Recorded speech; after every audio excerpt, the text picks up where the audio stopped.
தமிழக முதல்வர் ஜெயலலிதா 10,750 சாரி இருந்தது. நான் சாகும்போது போட்டது தேசிய கொடிதான். பல அலங்கார கார் இருந்தது, இழுத்து போனது பீரங்கி வண்டி. 2000 ஏக்கர் நிலம் இருந்துச்சு, புதைச்சது புறம்போக்கல. ஆப்பிள் நிறுவனத்தினுடைய ஃபவுண்டர், கோ-ஃபவுண்டர் ஸ்டீவ் இந்த கேன்சர் வியாதியினால மரணத்தை நெருங்கும் போது அவர் ஒரு வாசகத்தை உலகம் முழுவதும் தெரியணும்னு சொன்னாரு. எனக்கு புகழ் இருந்தது, கோடிக்கணக்கான பணம் இருந்தது. His assets were 14 billion. ஒரு பில்லியனுக்கு 64,000 கோடி. Listen sir, he is from an ordinary family, thrown away boy. ஸ்டீவுடைய கதை உங்களுக்கு சொன்னா நீங்க அழுதுருவீங்க. வேண்டான்னு ஒதுக்கி தூர போட்ட பிள்ளை, இதுக்கு ஒண்ணும் வராதுன்னு சொன்னாங்க. ஆனா ஸ்டீவ் ஆப்பிள் நிறுவனத்தை நிறுவும் போது அவருக்கு சாகிற வேளையில இருந்தது $14 billion.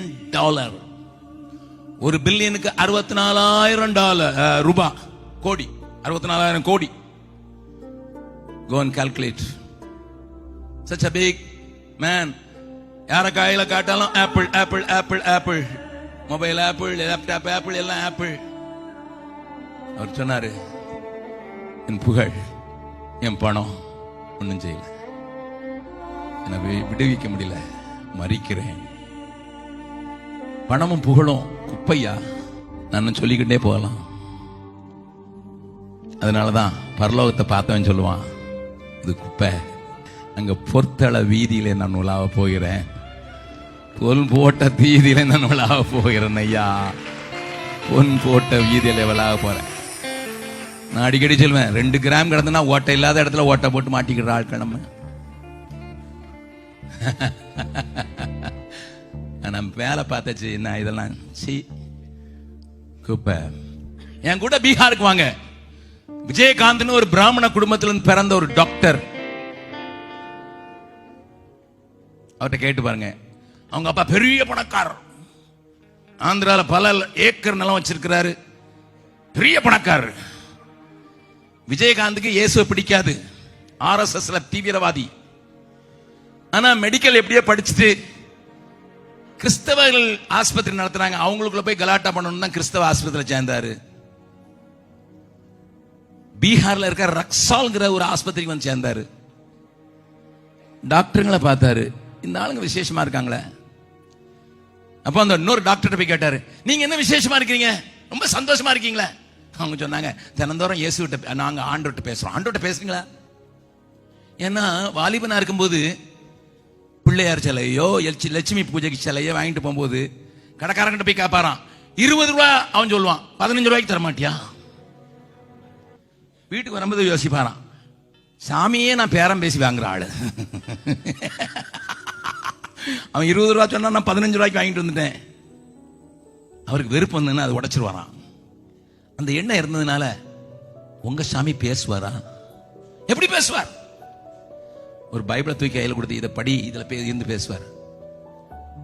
பைபிளை தூக்கி திறந்த உடனே பேச ஆரம்பிச்சிட்டாரு. ஆண்டவர் ஒரே வார்த்தையில பேச ஆரம்பிச்சிட்டாரு. மூடிட்டாரு, மறுபடி திறந்தா மறுபடி பேசுது.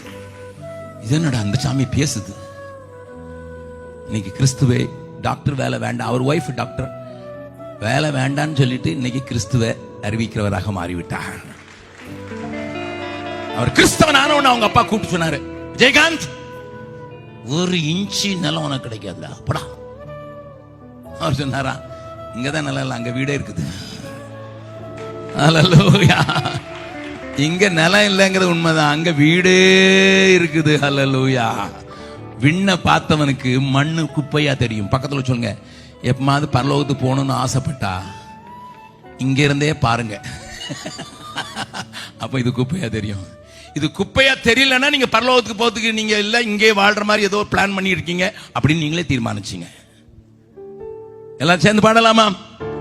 விண்ணை விட்டு என் கண்ணை அகற்றிடே, விண்ணை விட்டு என்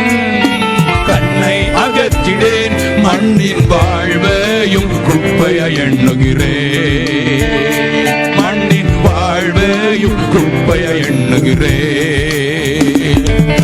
பெண்ணின் வார்த்தைக்கு என்னை தருகிறேன், உண்மை உள்ளவன் என்று அழைப்பீ.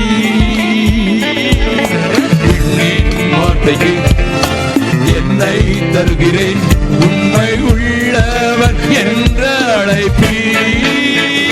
ஹalleluya, ஹalleluya, ஹalleluya, ஹalleluya, ஹalleluya.